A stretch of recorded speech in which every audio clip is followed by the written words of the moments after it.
Assalamualaikum warahmatullahi wabarakatuh, sahabat-sahabat sebangsa setanah air, semoga dalam keadaan sehat walafiat. Habib Bahar jadi tersangka. GP Ansor ungkap kronologi anggotanya dianiaya oleh Habib Bahar bin Smith. Mari kita simak video berikut. Yang saya pikirkan kalau kita lihat berita, 3 berita tadi di awal itu. Yang satu adalah pondok pesantren As-Sunnah yang di NTB. Ya, yang di NTB itu kan mencaci maki orang, mengatakan mohon maaf, tai anjing terhadap makam leluhur, lalu ada reaksi komunal dari masyarakat. Yang dilakukan oleh Bahar bin Smith itu juga merupakan caci maki. Ini sebenarnya 2 tafsir yang berbeda. Pondok pesantren As-Sunnah di NTB itu punya pemahaman anti habaib. Tapi di sisi lain ada habaib yang juga menggunakan postulat caci maki dalam melakukan ceramahnya. Pertanyaannya sekarang, di mana fungsi agama? Akan dibawa kemana agama ini di masa depan? Kalau kemudian narasi-narasi caci maki, kekerasan, menyerang orang lain secara personal, dan juga melakukan falasi dan sebagainya dalam narasi-narasi agama, lalu apa fungsi agama? Akan dibawa kemana umat Mas ini? Islah, sebentar. Tadi caci maki ini apakah masuk dalam perkara potongan video tersebut atau caci maki yang berbeda? Karena yang diperkarakan video di Marga Asih Kabupaten Bandung itu. Yang bukan. Begini, ini saya luruskan sebenarnya. Salah satu kesalahan terbesar dari polisi adalah baru kali ini dia ditangkap. Seharusnya ketika Bahar bin Smith memberikan ancaman kepada ulama dan habaib lain, ketika dianggap mengkhianati Habib Rizik, itu seharusnya sudah ditangkap. Tapi kita harap fokus dulu kepada konteks Ya, kali artinya ini. begini, kalau kemudian keterlambatan itu terjadi, Bahar bin Smith akhirnya keleleran kemana-mana dengan narasi yang sama dan caci maki yang sama, hingga akhirnya dia membuat kebohongan itu tadi, membakar kemaluan, mencabut kukunya. Ini jelas tidak ada Versi dalam kuasa fakta hukum itu persidangan. fakta, bukan kebohongan versi kuasa hukum tadi, Mas Islah. Tidak ada. Dari mana dia mendapatkan itu? Secara pelanggaran HAM tidak berat, ya, menurut Komnas HAM. Tapi fakta-fakta mencabut kuku, membakar kemaluan tidak pernah ada terungkap di dalam fakta-fakta persidangan. Di dalam fakta-fakta penyelidikan maupun penyidikan tidak ada itu. Nah, kalau kemudian polisi mentersangkakan beliau ini dalam konteks itu, iya.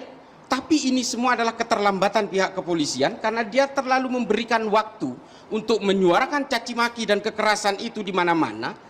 Lalu persoalannya adalah umat kita ini, umat Islam kita ini tidak semuanya menjadi orang cerdas yang menggunakan nalar. Kalau bicara soal habaib, jangan kalahkan orang Madura, sampai ayamnya pun kita cium kalau konsep habaib. Tapi soal moral adalah persoalan yang lain lagi. Nah, saya lebih mementingkan adalah Islam hari ini dan Islam masa depan. Sejarah kita sudah terlalu banyak menanggung beban terhadap caci maki dan kekerasan dalam sejarah Islam. Kita hari ini melihat masa lalu melihat kita hari ini. Mau dibawa kemana umat Islam ini? Kalau kemudian terjebak dalam caci maki dan kekerasan, lalu kemudian terjebak lagi ke dalam pragmatisme politik dan kepentingan-kepentingan sepihak. Bagi saya risiko paling kecil di penjara, Bang Karni. Risiko terbesarnya saya dibunuh. Bisa jadi seperti itu. Dan saya mengambil risiko itu demi apa? Demi Islam, demi bangsa, demi rakyat. Jadi kronologis awal korban atau sahabat Rida hendak menghadiri acara pengajian atau Maulid Nabi yang pada saat itu penceramahnya adalah HBS atau Bahar bin Smith. Ya seperti umumnya namanya Maulid itu siapapun kan boleh hadir. Ya termasuk sahabat Rida ini bagian daripada jamaah atau yang ingin menghadiri Maulid. Nah, kejadiannya adalah pada tanggal 21 September ya. 21 September malam hari sahabat Rida berangkat dari rumah ke daerah Cipondoh untuk menghadiri Maulid yang diisi penceramahnya Bahar bin Smith. Nah, sekira jam 10 sahabat Rida sampai kira-kira jam 11 lewat ya acara selesai. Nah, sahabat Rida ini hendak bersalaman dengan Habib Bahar. Nah, jarak 2 meter sahabat Rida ini diamankan oleh petugas atau jamaahnya Habib Bahar karena dianggap sahabat Rida ini mau melakukan tindak kekerasan ke Habib Bahar. Nah, jadi pada saat itu sahabat Rida tidak ada niat apa-apa selain mau bersalaman dengan Habib Bahar. Jadi kalau ada narasi bahwa sahabat Rida ini mau memukul Habib Bahar, mau colok mata Habib Bahar, itu tidak benar. Karena niat sahabat Rida ini hanya bersalaman dan jarak 2 meter pun sudah diamankan, bahkan ada pemukulan. Jadi nggak masuk akal kira-kira kalau sahabat Rida ini mau mencelakai atau melakukan kekerasan terhadap Bahar bin Smith. Seperti itu. Perlakuan apa aja yang dialami dari sahabat Rida?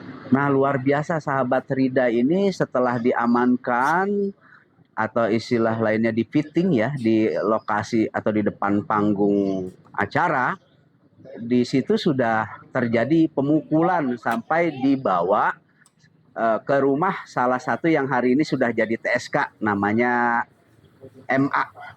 Nah, di situ Habib Bahar luar biasa melakukan tindakan yang menurut saya itu tidak manusiawi. Informasi yang saya terima dari korban Rida, dia dibawa ke kamar atau ruangan yang ada di rumah salah satu tersangka itu MA, dipukuli. Bahkan ada bekas sundutan rokok, ya kurang lebih pemukulan itu lumayan panjang, sampai beberapa jam lah. Nah, sahabat Rida di sana diperlakukan ya seperti layaknya binatang. Nah, bahkan setelah dilakukan pemukulan, kira-kira menjelang subuh ya, sahabat Rida dibawa lagi di dalam mobil. Menurut keterangan Rida adalah mobil Bahar bin Smith. Di situ juga terjadi pemukulan juga. Dibawalah ke Polsek Kecamatan Cipondoh. Nah, di situ video juga sudah beredar ya, hasil kreasi pemukulan itu babak belur, sudah tidak seperti manusia lah. Nah, uniknya di kejadian itu BS itu melaporkan bahwa Rida dilaporkan mau atau hendak melakukan pemukulan terhadap Bahar bin Smith. Unik, jadi yang bawa Rida itu ke Polsek sampai ke Polres itu Bahar bin Smith sebetulnya. Nah, kami pada saat itu ya belum tahu informasinya sampai sahabat Rida sudah berada di Rumah Sakit Umum Tangerang, yang memang informasinya itu sudah diketahui semua bahwa sahabat Rida menjadi korban pemukulan Bahar bin Smith dan kawan-kawan. Polisi mengungkap peran Habib Bahar bin Smith sebagai tersangka dalam kasus dugaan penganiayaan terhadap anggota Barisan Ansor Serbaguna, Banser, di wilayah Cipondoh, Kota Tangerang, Banten. Penetapan tersangka dilakukan setelah penyidik memeriksa sejumlah saksi dan korban terkait peristiwa tersebut. Hasil pemeriksaan menunjukkan adanya dugaan keterlibatan Bahar bin Smith dalam aksi kekerasan tersebut. Penyidik menyebut Bahar diduga ikut melakukan pemukulan terhadap korban. Kabar ini dikonfirmasi oleh Kabid Humas Polda Metro Jaya Kombes Budi Hermanto. Polda Metro Jaya kemudian menjadwalkan pemeriksaan terhadap Bahar bin Smith sebagai tersangka. Pemeriksaan tersebut rencananya dilakukan di Polres Metro Tangerang Kota pada Rabu 4/2/2026 sekitar pukul 10 WIB. Selain Bahar bin Smith, polisi juga menetapkan 3 orang lainnya sebagai tersangka dalam kasus pengeroyokan tersebut. Dengan demikian, total tersangka dalam perkara ini berjumlah 4 orang. Ketiga tersangka lainnya diketahui berada di lokasi kejadian saat insiden penganiayaan berlangsung. Polisi menyebut ketiganya merupakan orang-orang yang berada di sekitar Bahar bin Smith. Penyidik telah melakukan pemeriksaan terhadap ketiga tersangka tersebut. Dari hasil pemeriksaan, mereka mengungkap adanya dugaan keterlibatan Bahar dalam aksi pemukulan. Meski demikian, polisi belum merinci identitas maupun peran spesifik dari 3 tersangka lainnya. Penyidik masih mendalami keterlibatan masing-masing pihak dalam peristiwa tersebut. Hasil pemeriksaan menunjukkan adanya dugaan keterlibatan Bahar bin Smith dalam aksi kekerasan tersebut.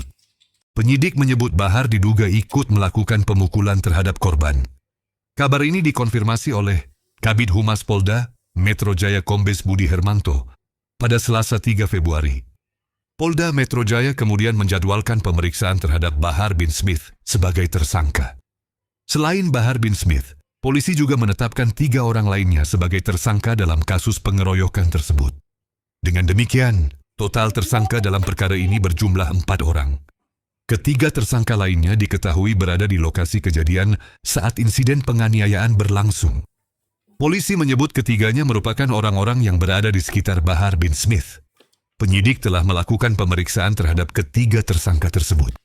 Dari hasil pemeriksaan, mereka mengungkap adanya dugaan keterlibatan Bahar dalam aksi pemukulan. Meski demikian, polisi belum merinci identitas maupun peran spesifik dari tiga tersangka lainnya. Penyidik masih mendalami keterlibatan masing-masing pihak dalam peristiwa tersebut.